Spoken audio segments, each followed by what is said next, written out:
So if you're under 60 years old, you have never experienced anything but, call it neoliberalism or trickle-down economics. Basically, since the late 70s, early 80s of the last century, we have been living in the era of trickle-down economics. Now, I know some of you may think that that doesn't actually exist, but it absolutely does in policy form, and it's based on the assumption that prosperity trickles down from the top.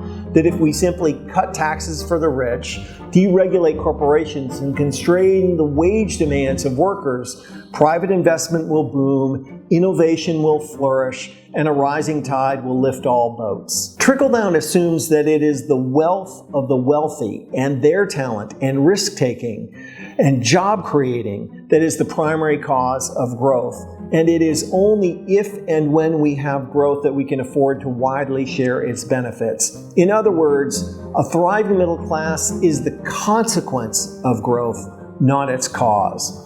So, to be clear, trickle-down economics writ large, neoliberalism, has been embraced by everyone in the policymaking apparatus in the United States over the last 50 years, both Democrats and Republicans. But the truth is that it is completely wrong and it has catastrophically failed.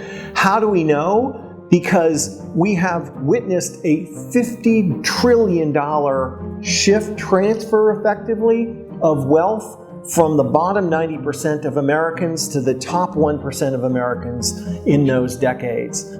Trickle-down economics simply doesn't work. It doesn't grow anything but the bank accounts of the rich and powerful. So one of the canonical claims is that tax cuts for the very rich will lead to good things in the economy. Tax relief not only has helped our economy, but has helped the federal budget. You cut taxes and the tax revenues increase. But the thing is that you can actually look at the empirical evidence over the last 40 or 50 years, both, by the way, in our country and around the world. What you find is absolutely no correlation between cutting taxes for the rich and any element of growth, whether it is employment growth, median income growth, productivity growth, investment growth, per capita GDP growth, or government revenue growth. Nothing. All that grows are the bank accounts of the very rich.